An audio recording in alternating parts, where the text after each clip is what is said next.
Every evening just before the sun went down, a Bengal named Theo would climb onto Claire's lap. He would press his forehead against her chin, close his eyes, and stay there until the sky turned dark.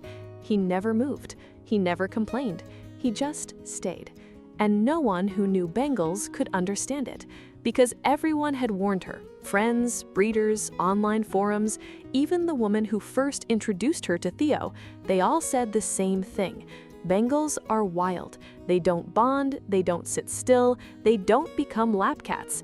They were not built for quiet evenings on a soft couch, but Theo had clearly never read those rules. Claire had never planned on bringing home a Bengal.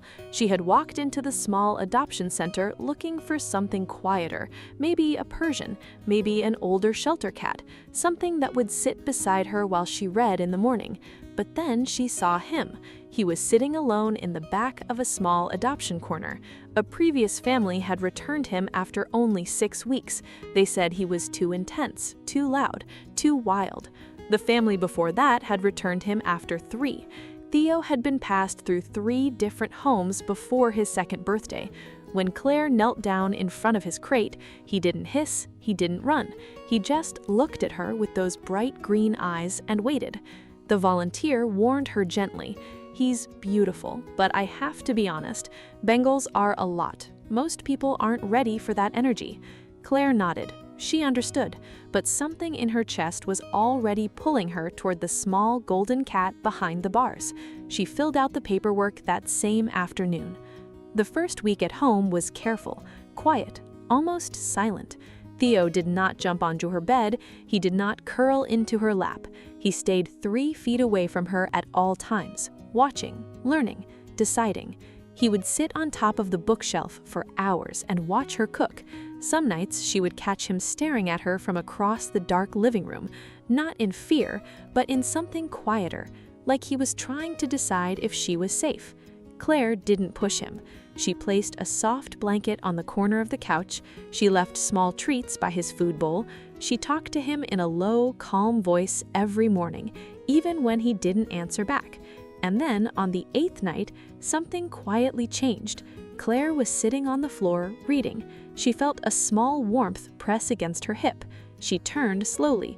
Theo was leaning into her side, eyes half closed. She lifted her hand slowly and reached toward his soft chin. The moment her fingers touched the soft white fur under his jaw, he closed his eyes completely. His head tilted into her palm. A deep, slow purr started rolling out of his chest. It was the first sound he had made in days. Claire didn't move for almost an hour. Some moments don't need words. They just need to be remembered. I know you've been with me for a while now, and if you still haven't hit that subscribe button, honestly, that breaks my heart a little. Just one tap. It means everything to us. From that night on, everything was different. Theo started following her from room to room. He would wait outside the bathroom door. He would lie on her keyboard when she tried to work. He would gently bump his forehead against her ankle when she stood too long in the kitchen. And every evening, without fail, he would climb onto her lap and press his forehead under her chin. The little bell on his collar became the soundtrack of her days. She could always tell where he was. The soft jingle in the hallway, the quiet ring near the window in the morning sun, the gentle chime when he padded into the kitchen looking for her. Some mornings, he would wake her up by placing one soft paw on her cheek. Just one paw, no claws, no sound, just a warm little touch against her skin until she opened her eyes.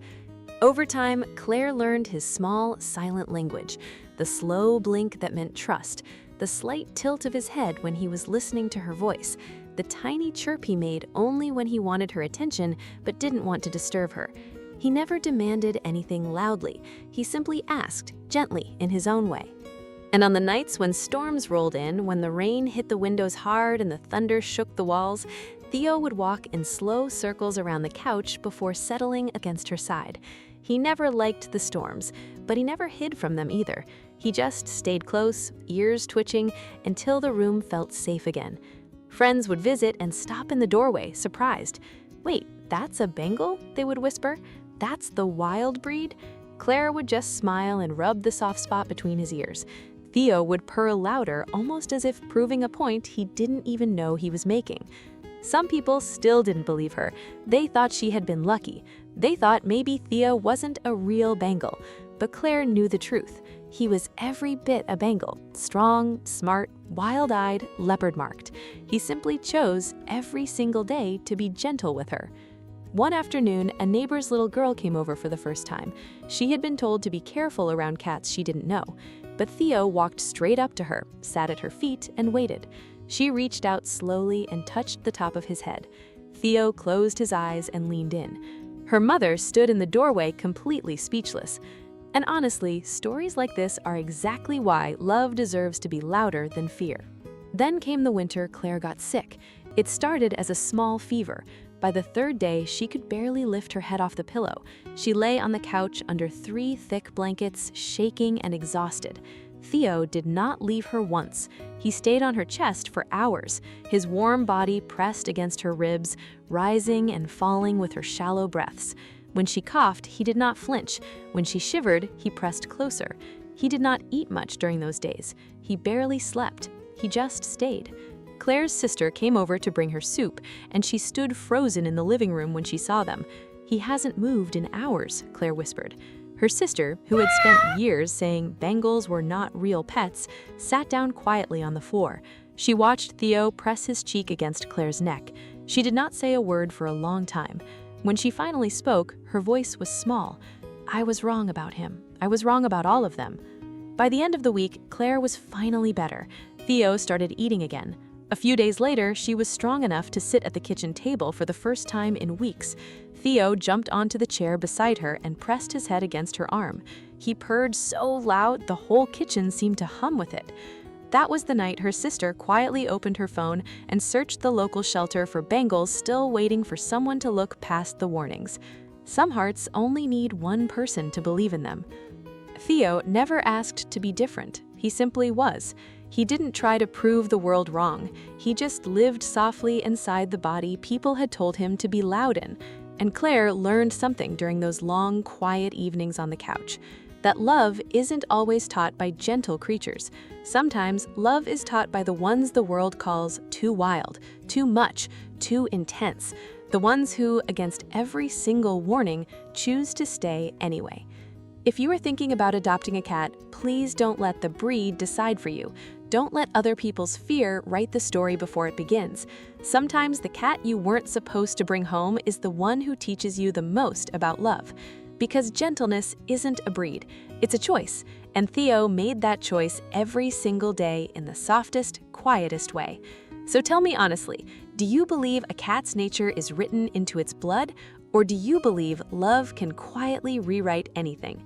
Drop your answer in the comments below. I really want to know.